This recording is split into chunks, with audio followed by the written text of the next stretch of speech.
하나님 말씀 마태복음 4장 18절에서 22절까지 말씀 제가 봉독합니다. 갈릴리 해변에 다니시다가 두 형제 곧 베드로라 하는 시몬과 그의 형제 안드레가 바다에 금을 던지는 것을 보시니 그들은 어부라. 말씀하시되 나를 따라오라. 내가 너희를 사람을 낚는 어부가 되게 하리라 하시니 그들이 곧 그물을 버려두고 예수를 따르니라. 거기서 더 가시다가 다른 두 형제 곧 세베대의 아들 야고보와 그의 형제 요한이 그의 아버지 세베대와 함께 배에서 금을 깁는 것을 보시고 부르시되 그들이 곧 배와 아버지를 버려두고 예수를 따르니라. 아멘. 여러분, 2018년에 한국 평창에서 동계 올림픽이 열렸습니다. 그 경기 중에 특별히 많은 분들의 관심 또 환호와 박수를 받은 경기가 있었는데 다름 아닌 우리 쇼트트랙 여자분들, 여자 선수들 3000m 계주였습니다. 27바퀴를 도는 계주, 4명이 함께하는 계주에서 23바퀴 돌다가 그만 이유빈 23바퀴를 남겨놓고 이유빈 선수가 넘어지고 말았습니다. 그때 최민정, 심석희, 이유빈, 김예진 네 선수가 함께 뛰었는데 제가 이 동영상을 이미 서너 번 봤고 엊그제 또 한 번 더 봤습니다. 이 선수가 넘어지고 말았어요. 그래 다른 세 나라 선수들은 막 앞을 달려가고 거의 한 바퀴 정도 차이가 나고 말았습니다. 최민정 선수가 빨리 가서 터치를 하고 뒤를 따라가기 시작을 합니다. 그러나 한 바퀴 정도 거의 차이가 난 그런 상황이었습니다. 그러나 열심히 꾸준히 달려갑니다. 13바퀴 남겨놓고 심석희 선수가 앞에 가던 세 선수 뒤에 바짝 붙어가게 됩니다. 10바퀴 반을 남겨놓고 최민정 선수가 3위로 올라서게 됩니다. 8바퀴 반을 남겨놓고 김예진 선수가 2위로 올라섭니다. 7바퀴를 남겨놓고 심석희 선수가 1위로 올라서게 되고 그 이후에 우리 한국 선수들은 선두 자리를 빼앗기지 않고 끝까지 1등으로 결승선을 통과해서 준결승을 통과하고 1위로 통과하고 결승에 진출하게 됩니다. 그리고 결승에서 역시 1위로 금메달을 획득하게 됩니다. 역전승의 대표적인 케이스입니다.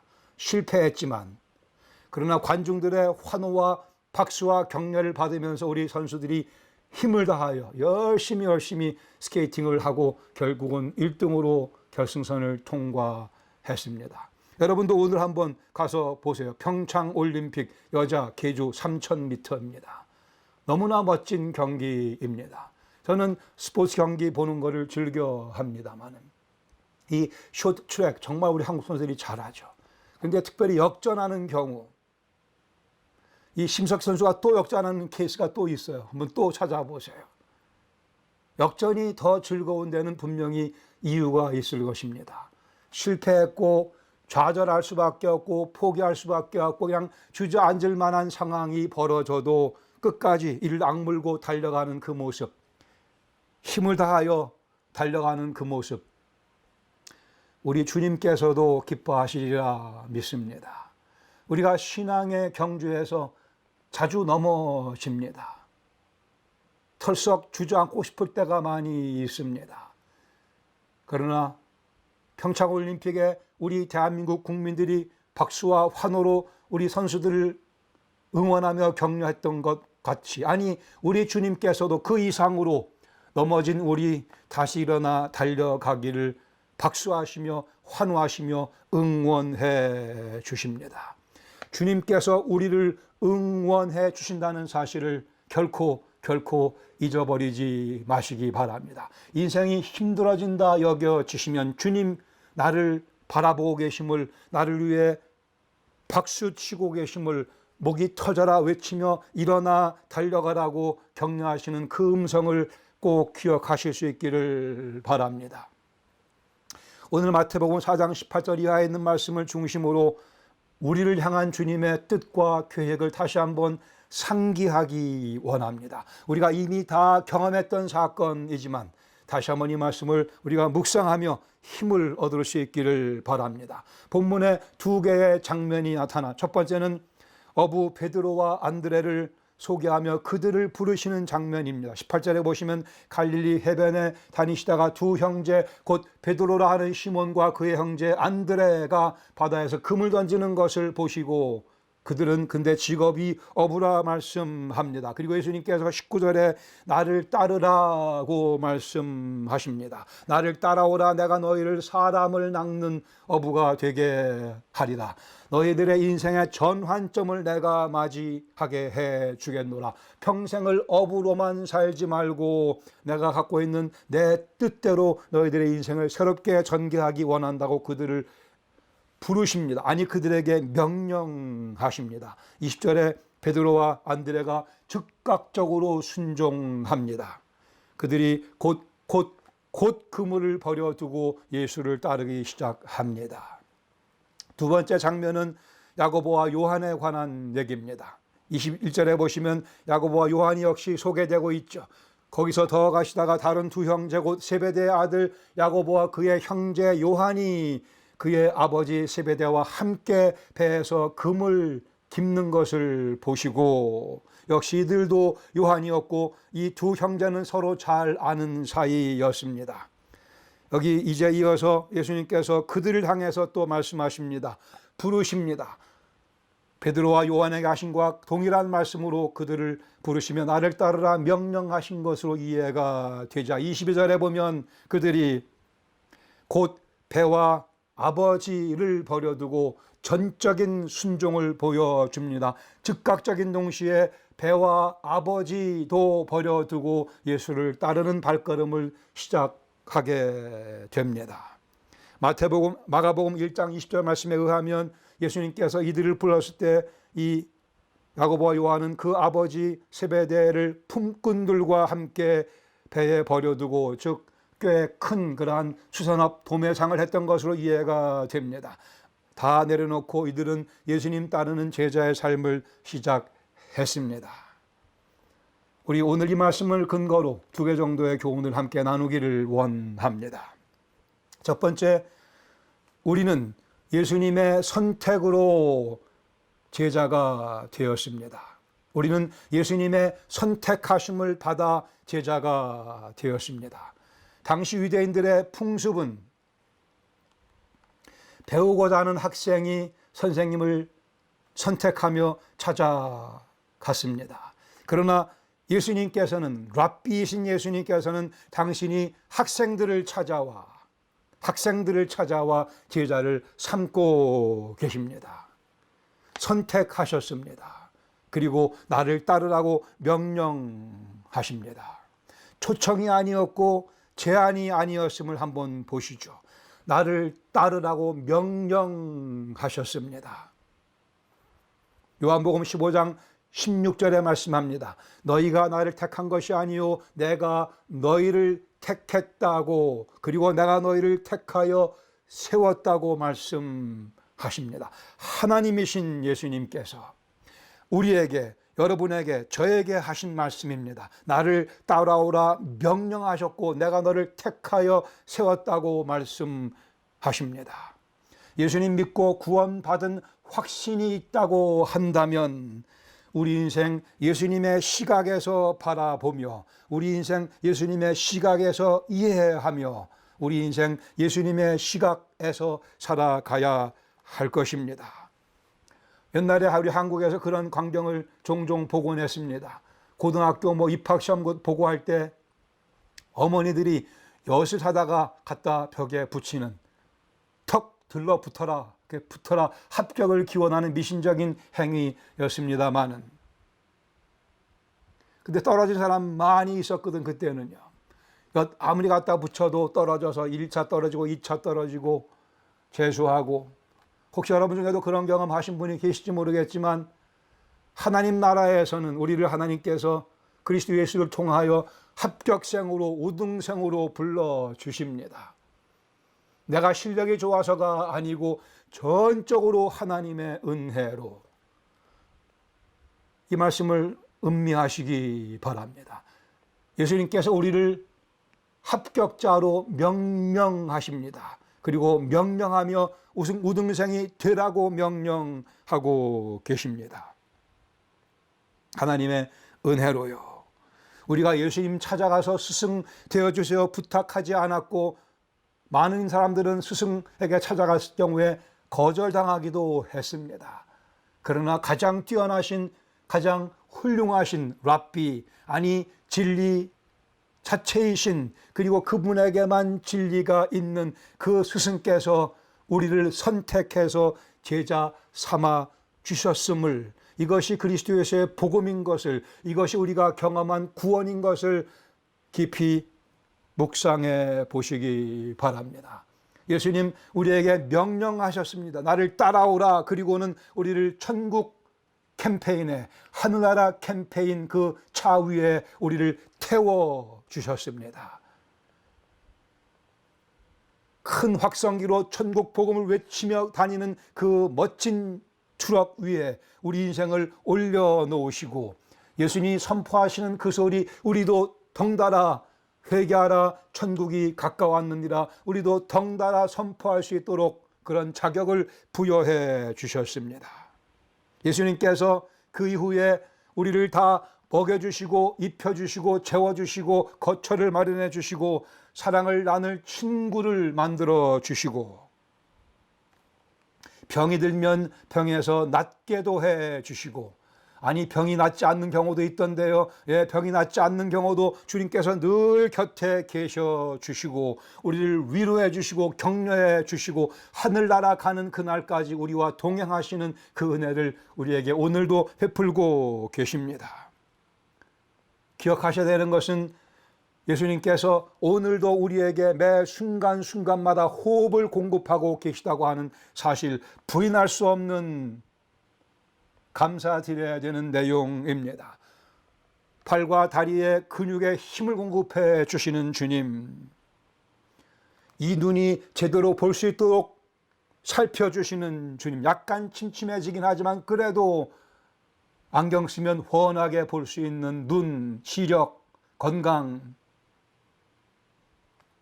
음식을 먹고 그 맛이 맛있는 줄을 알게 하시는 은혜,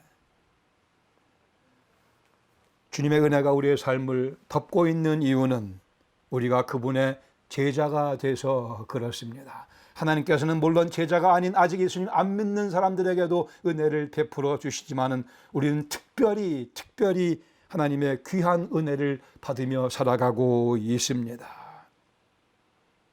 아침에 자동차 시동이 제대로 걸리면 주 앞에 감사드리시는지요. 일 나갔다가 집에 안전하게 돌아오시면 주 앞에 감사드리시는지요. 혹시 티켓 안 띄고 다녀오면 더 감사드리시는지요. 주님의 자상한 보호하심과 살펴주심이 우리 삶 속에 여기저기 포진하고 있습니다. 그 이유는, 그렇게 하시는 이유는 우리가 주님과 함께 갈 곳이 있어서 그렇습니다. 주님과 함께 같이 해야 될 일이 있어서 그런 것 아니겠습니까?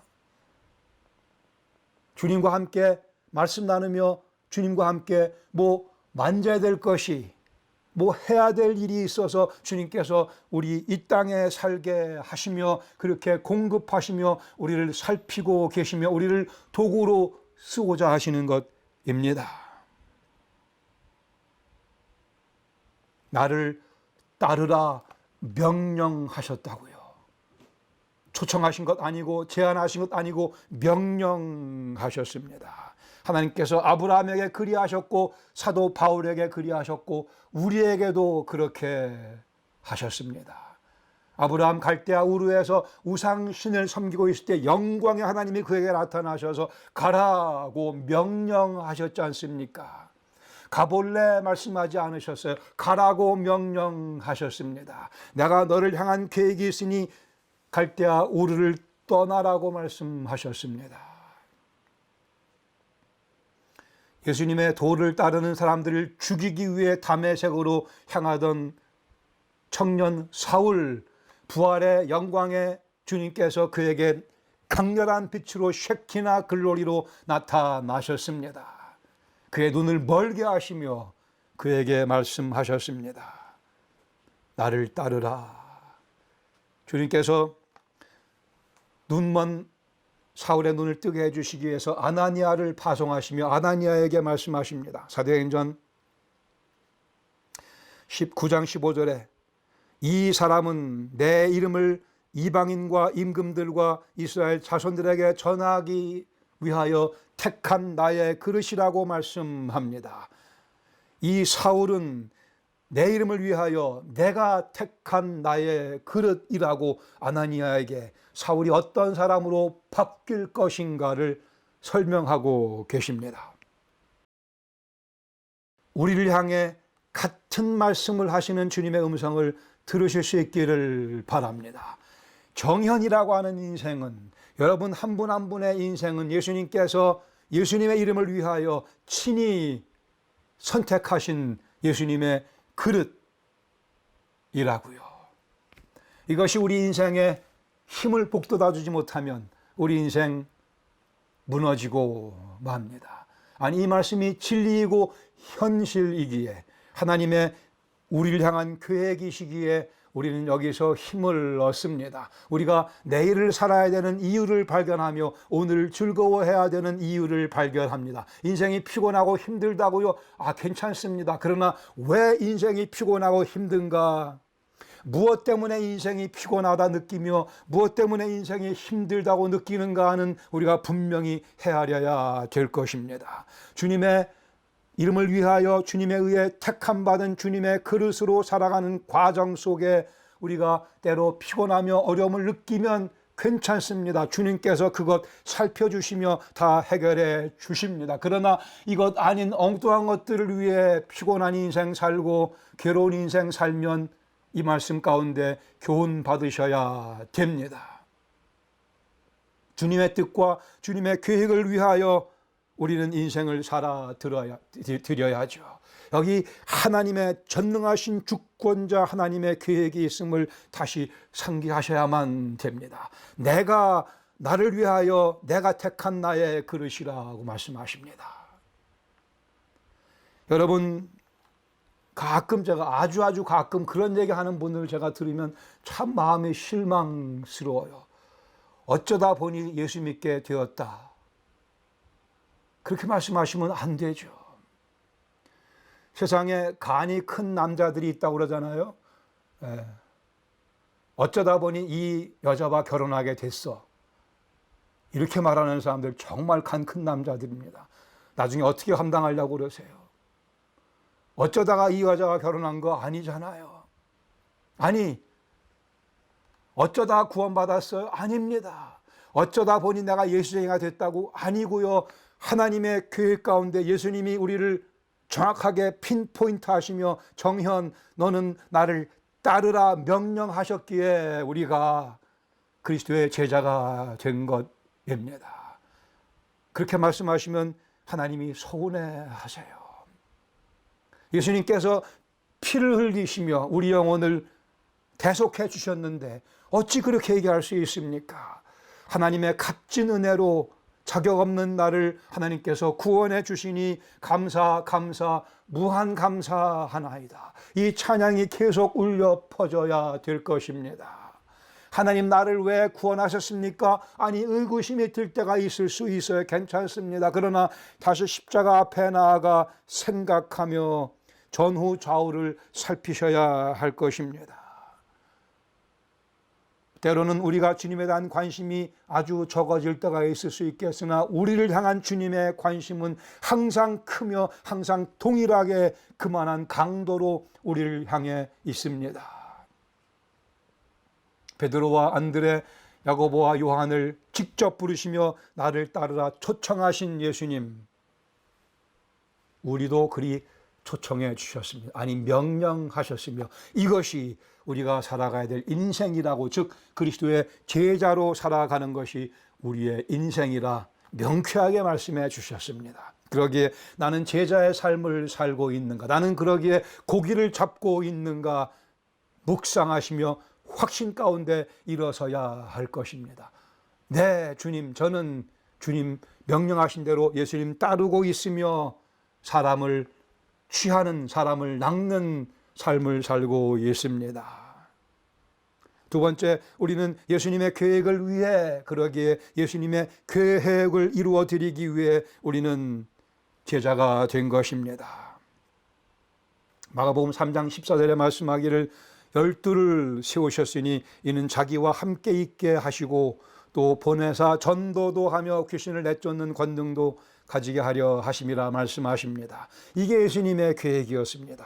열두를 부르시고 이제 당신과 함께 시간을 보내며 전도도 하며 귀신 내쫓는 권능도 갖게 하시려고 마태복음 10장 7절에 보시면 가면서 제자들이 전파하여 말하되 천국이 가까웠다라고 전하고 병든 자를 고치며 죽은 자를 살리며 나병한 자를 깨끗하게 하며 귀신을 쫓아내되 너희가 거저 받았으니 거저 주어라고 명령하시며 이 말씀대로 제자들이 나가서 천국을 선포했고 병든 자, 죽은 자, 나병한 자 귀신을 내쫓고 고치고 살리며 제자의 삶을 살았습니다. 동일한 하나님의 그리스도 예수를 통한 계획이 우리에게도 있음을 기억하시기 바랍니다.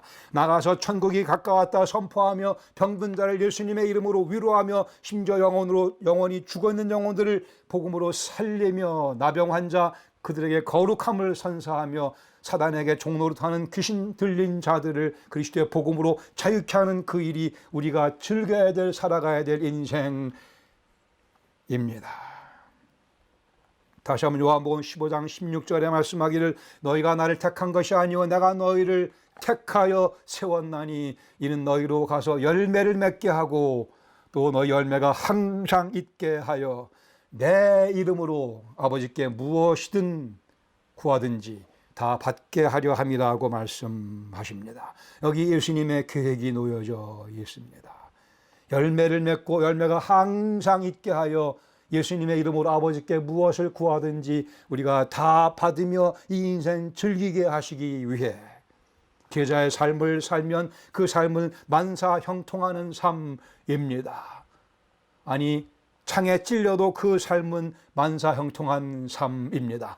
경제적으로 빈궁해도 그 삶은 만사 형통한 삶입니다. 허리에 고통으로 디스크로 고통당해도 제자의 삶은 만사 형통하는 삶입니다. 이것이 성경에서 말씀하는 진리요 그리스도 예수의 복음의 핵심적인 내용이기에 우리는 이 말씀 배우며 이 말씀 의지하며 오늘을 또 살아가려고 합니다.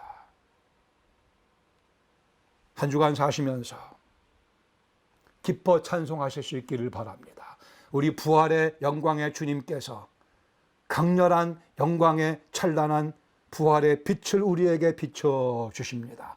어둠의 세력을 다 정복하셨고 우리 영혼 속에 우리 삶 속에 있는 어둠의 세력을 다 물리치고 계십니다. 할렐루야 찬송하세. 우리 주님 다시 사셨도다.